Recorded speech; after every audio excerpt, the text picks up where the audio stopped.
everyone. So we're going to kick it off and start with the evolution of the NFT landscape from the 2021 boom. And I'm going to pass it over to Nick to kind of bring us through the evolution and his experiences. Yeah, absolutely. And I think what will be useful is to give a little bit of background on my experiences. So in 2021, I was the event coordinator for NFT NYC. I've worked with VeeFriends. I was right alongside Gary on his administrative team, helped kind of build some of the things there at VeeFriends. And then, I've been in the space for a long time now. I led the Web3 content at one of Gary's publications.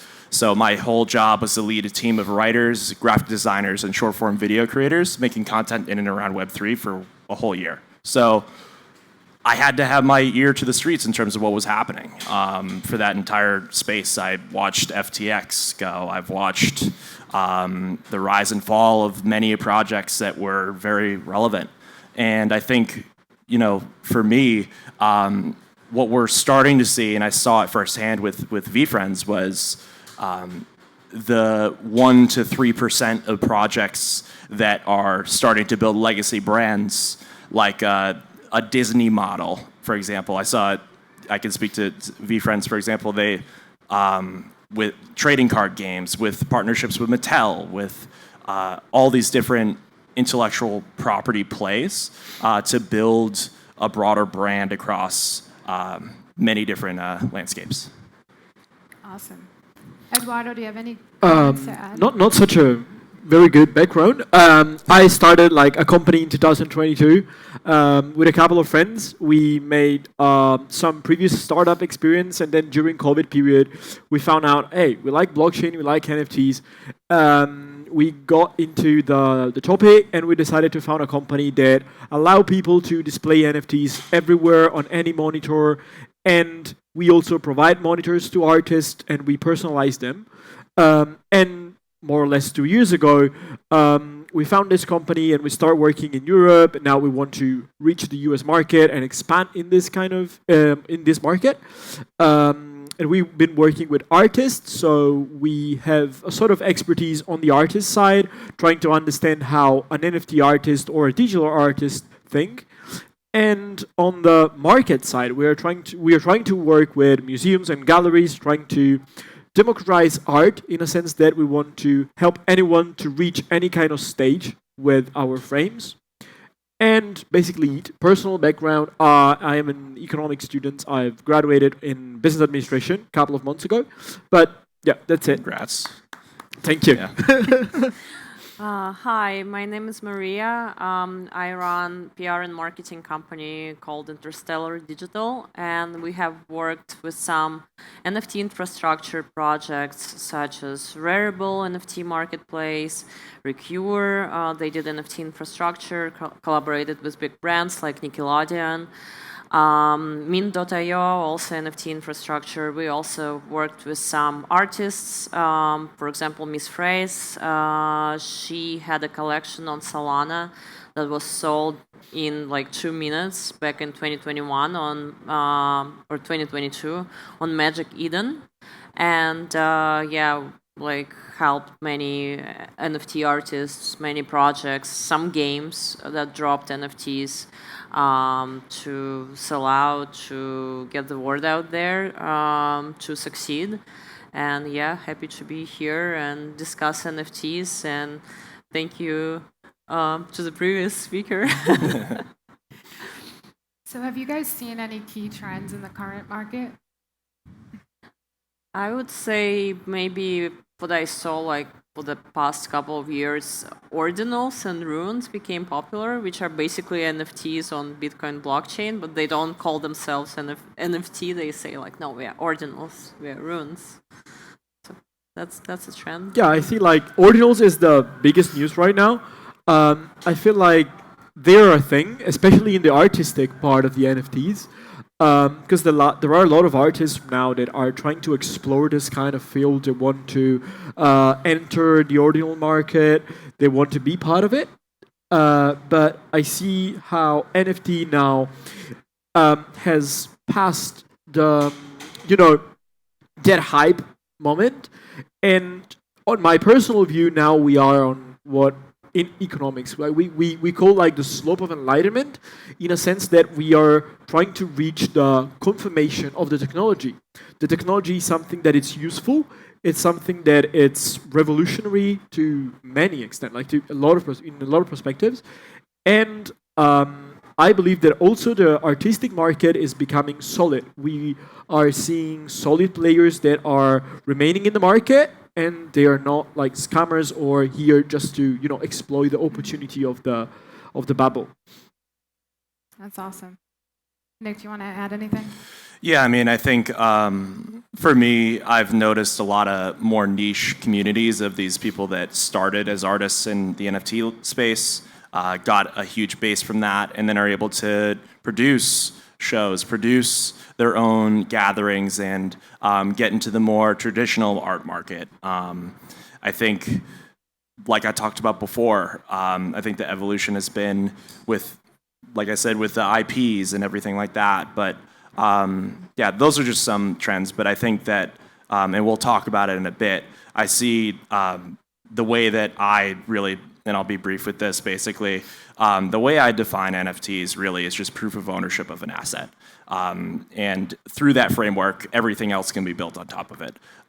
Whether you're proving that you own this thing and you're verifying that you are the I don't want to get too much into it. I could get into it, but kind of yes. goes into our next topic a little bit about how NFTs are lowering the barriers for some artists. Yeah. Can you kind of delve into that and give some advice on how the NFTs are helping artists out there and creators out there in the space? Yeah, look, I mean, I think there are so many different ways. Ultimately, I think it's especially with the rise of NFTs in 2021, you saw a lot of artists like get a lot more exposure that they wouldn't have necessarily got going the traditional route. I could talk about the royalties and in perpetuity, talk about like all those different technical things, but I think ultimately it's provided a way for artists to have a new avenue to display their creativity. I think that that's something that's really important. You're not just confined to a brush and a canvas. It's something that you can have a platform and really expand out from there. So, and we've seen some creative things like artists are now giving tokens instead of tickets, concert tickets. So that's kind of cool, different. Yeah, absolutely. I think if I can add to what you were saying, it's important that NFTs are giving the opportunity to everyone to exhibit their art. Like, you don't have to enter in a sort of like standards to be an artist now, but you can mix a lot of different arts. You can make a video, you can mix music and art. You can use AI to create a piece of art that it comes from your mind, but maybe you don't have like the opportunity to create it physically, but you're using AI to do it. So it's a mix of things that it's democratizing art to some extent. Like, everyone can be an artist. We don't have to add a label to what art is, because art is something that it's beautiful, and what is beautiful, it's completely subjective. And I think that giving to people the opportunity to be artist, to be an artist, giving to people more opportunity to be an artist, it's something that will help the artistic movement in any direction. So I feel like we are giving much more opportunity to everyone to be an artist and to be part of this movement. And at the same time, you need to build your own exposure. That's for sure. But at the same time, you have the tools to do it. And I think it's a beautiful thing that NFTs are doing right now. Should I add? Also, I think it's a good opportunity for established artists. I think a lot of people already talked about it on different stages, so I'll just repeat the main narrative. NFTs basically allowed established artists, doesn't matter, fine artists or musical artists, to eliminate middlemen and basically collect all the royalties. And yeah, because like, for example, when it comes to music industry, most of money it goes to music labels. And nowadays, if music artists like issue an NFT, and some music artists did it, like Steve Aoki or Blondish. Yeah, if they do it, they can collaborate with their audience like directly. They don't need any label to manage it, basically. What are some of the limitations and challenges you're seeing in the space Right now? Well, maybe it's not super user-friendly still, so a lot of people, even if they want to have an NFT collection, they don't exactly know how. And also with the bear market and with like decreasing of the floor prices of many blue chip NFTs, I think it's like scared some collectors away as well. I think that's the main ones from me. I don't know. Do you think from a compliance standpoint as well, there's not enough clarity out there?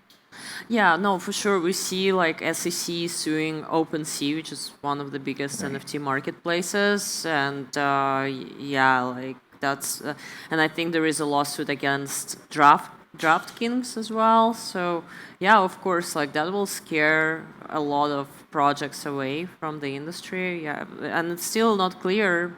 But I think there is like a news from like today's news that like the parliament in the UK, they think about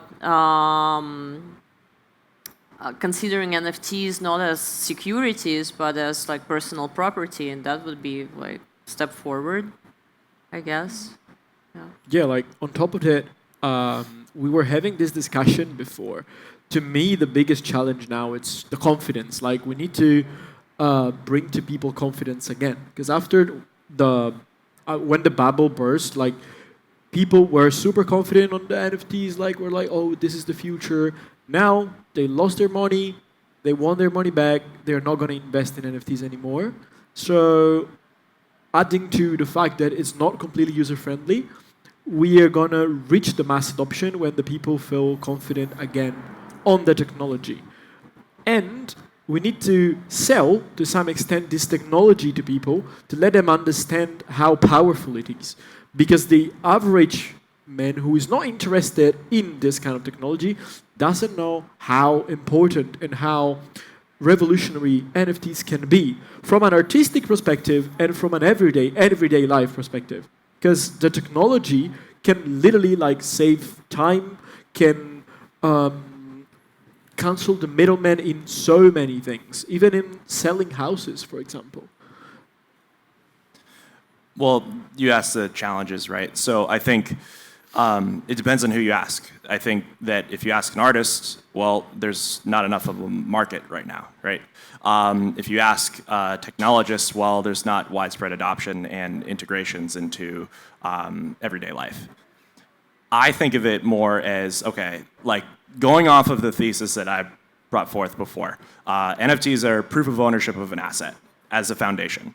And that's the simplest way we can think about it. I think that finding ways to integrate it into things that solve real problems, like for example, what I foresee is with AI and deepfakes, and the fact that there's so many people out there that aren't able to actually decipher, like, did this piece of information come from this person? I truly believe that social media platforms will use some sort of tokenization infrastructure for every post that goes up on their platform to verify what information came from who, utilizing an IPFS infrastructure and allowing some sort of ZK verification in order to verify that this person's this person's who they say they are without revealing the rest of the information, maintaining anonymous standing. I think that's interesting because I think I knew I threw a lot of terms out there. I don't know if everybody. I think that's interesting though because in the compliance space, I think like the deep fakes out there are literally what's keeping compliance officers up at night. They're trying to figure out, what controls to put into place, how to verify people. If you think about some of the, opening accounts online with people with fake IDs and all that information that's out there, so it's interesting. Yeah. We were actually going to go into our next topic of how AI and virtual reality is emerging and how that's helping the space out. So any comments that Edoardo and Maria want to add into how AI... What specifically the question? Yeah. How AI and virtual reality is emerging in the digital art space. In digital art, I think AI, it's a key point now. Like, we're using AI to create digital art. A lot of artists are using it. The problem is right now it's about like copyright, because you can use an image created by someone else to create your own image. It's something that needs to be solved. And what Nick was saying, it's a possible solution, a very clear and possible solution for this kind of things, because we need to solve the problem. Because the problem exists, and the problem is a key of the art market. Because right now, the art market, the digital art market is becoming bigger and bigger. And it's something that we need to be aware of. Because when we are going to sell art now, we're selling physical art and digital art. Or maybe we're selling both together. So we're selling an NFT that is a proof of ownership of an asset that is physical. So we're selling the digital version and the physical version. AI, in this case, it's entering the market in a very strong way. And we need to control it to some extent. At least we need to control the copyright and the right of the artist to earn money from what they create, even if it's created with AI or not. But the artist needs to earn money from it there. On the virtual reality, I think that the tool we're using to enter virtual reality, it's still too big. Like Apple Vision Pro, it's something that, or like Meta Quest, it's something that it's amazing. Like if you try it, you will love it. But at the same time, it's a bit awkward to go around with like this kind of big glasses, right? So we're not gonna use it currently in everyday life. When we're gonna reach a point where the technology is fresh to be on a normal glasses like mine, for example, everyone is going to use it. And it's going to be a key for digital art. For example, imagine if you will have digital art Pokestop, and the young people will understand it. Like Pokemon Go has Pokestop, and instead of having Pokestop with Pokemon, you will have digital art Pokestop. So you can have like the explanation of something you are seeing in real life. Apple is doing it now. Like iOS 18, 4 days ago, have a function in the camera that if you go around and see something that is like relevant, they will give you real-time explanation of what you're seeing. So we are there. We just need to reach mass adoption. And you will sell space in real life to artists. Because artists want to put their art everywhere. You're not going to have advertisements. You're going to have artists creating advertisement for you walking around with a pair of glasses and saying, oh, I like this kind of NFT from S.r.l. This is nice. I want to buy it. You can buy it from your glasses. And it's not that far, in my opinion. We're close to it. Also, there are some projects that try to solve the problem of copyrights on AI-generated events. Images, not events. Like for example, my friends who worked previously at like Meta and Snapchat, they're trying to create a startup who would like solve this problem of basically who owns the right of AI-generated image, because right now bigger companies, they cannot use AI-generated content. Like there is no way Coca-Cola will be posting like AI-generated images on their social media and stuff. So yeah, I mean we solve this problem. I guess we solve a lot of problems for artists and everyone. Yeah, I think about two things. One, I think leveraging AI to audit security flaws within infrastructures is super. We are not talking about that enough. Is leveraging that, and then also, I know that we have less than 8 minutes, so maybe like we want to like make this into a conversational thing with the audience. I don't know, but something I've been thinking about, and I actually haven't really worked out the best way to approach this is.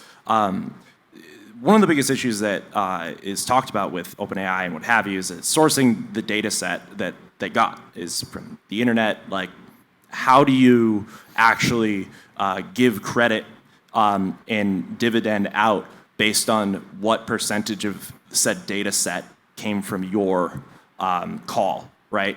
So I'm thinking about this in the sense that wouldn't it be in an amazing world where we could tokenize our data sets, that anything that we publish to the internet, and then if it gets referenced or called by any said AI, that we get some sort of allocation of percent of that user's monthly fee or something. I don't know. Is there something? I mean, does anybody have anything from the crowd or any comments on the panel? Like, I agree with you.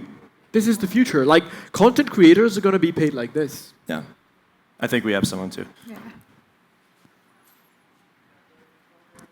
Hi. Kind of more of a comment, but I just wanted to say, like, earlier someone mentioned DeSci, which is like decentralized science, and then they said like they were talking about like peer-reviewed papers. I kind of see this like the same thing, right? Like they were talking about like how, you know it's legit because it's on the blockchain and they can get rewarded from it. I kind of see it as the same way. Again, it's not an NFT; it's a peer-reviewed paper, but like that could be an NFT, right? Right. So, yeah, I think that is a very important case, and I think it's going to be used in other areas like DeepIn and that sort of thing. So. Yeah.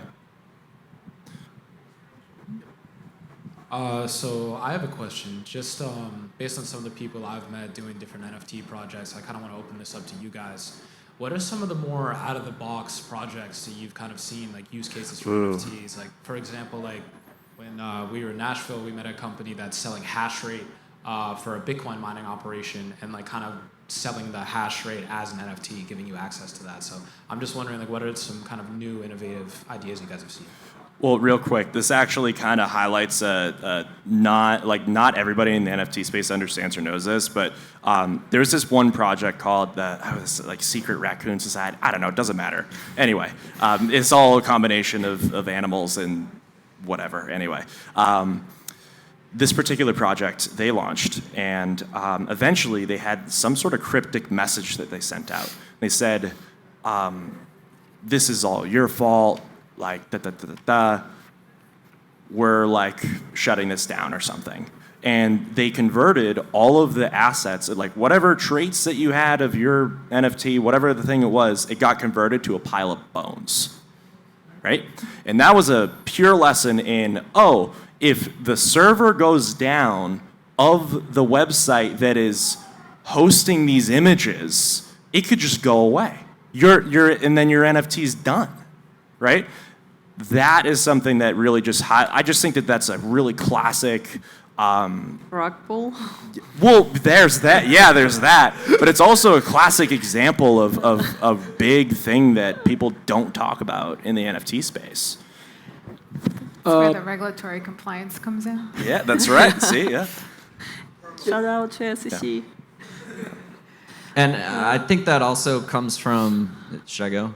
The please. fact that ERC 721s are not actually inscribed on Ethereum, right? Which I think is a value proposition of ordinals, which are actually inscribed. My name is Calvin. I've been draining my bank account with NFTs for 4 years now. I have a lot of opinions on this stuff. I'm sure you do. My question was, so a popular take in the space, a popular discussion point is how to reshape the normie narrative about what NFTs are. And obviously crypto and NFTs are different, but to people outside of blockchain, they're both scams. And it's kind of been that way kind of ever since FTX went down, right? So it's been 2.5 years of most people thinking that they are scams. Other than price going up and people wanting to flex pictures and things like that, what sort of specific actions do you guys think we could take to help reshape the public sentiment of, digital collectibles. That is the phrase that I always use instead of NFTs now.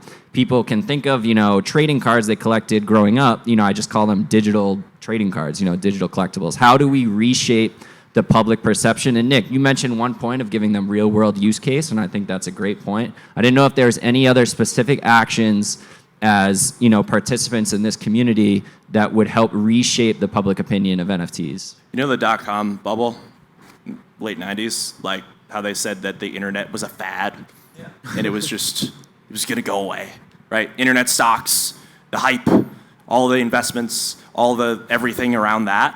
It's the same thing. It's that the builders and the people are going to go in their caves and build, and then you're not going to even realize that you're actually using an NFT. Like it's just not going to even need to be a thing that you think about. Right. You just need to put NFTs in real life, and it will come naturally. Because as I said before, when a new technology comes out, we have a curve, and you analyze that there is the peak, and then you go down, and then you go up again slowly and constantly. And it's called slope of enlightenment. And in this part of the curve, you're going to analyze how the technology goes into your life without you noticing it.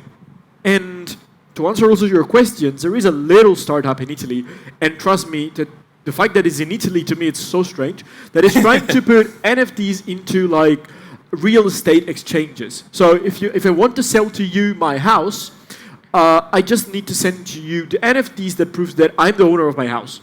And they're facing a huge problem with the law, because it's impossible. You need to go to a law firm, sign a contract, and blah, blah.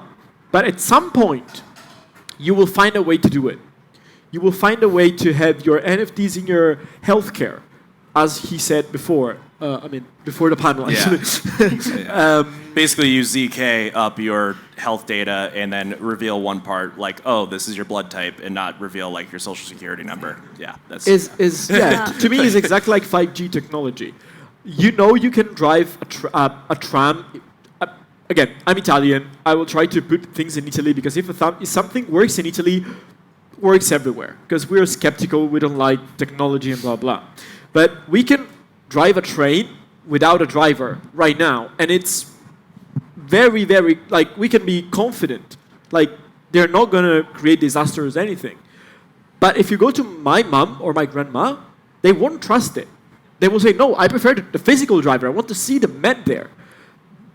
So it's part of you need to start having it and to accept the technology and to go further and further. And I think that we're going to use NFTs without knowing that we're using NFTs. It has been the same with AI. We have been using AI with Google, Gmail every day without noticing it. Now we call it AI, but we have been using it for years before calling it AI. I think we are out of time. We are out of time, but we Yeah. can wrap up quickly if anyone has a last comment. We do have We're drinks okay. to get to as well. Yeah. Be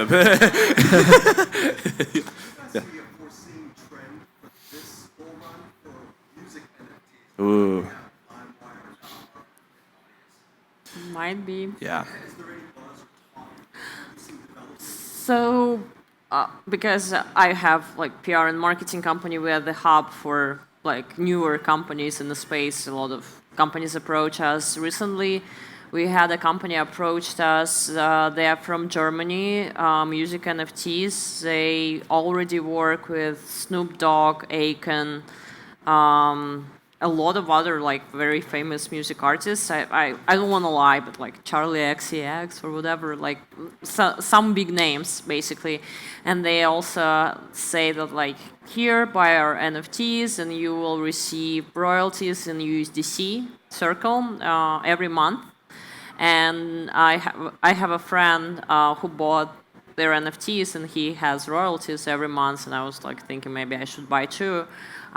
So we cannot judge based on one company, obviously, but probably if music artists, big ones, big names, willing to do so, then it seems yes.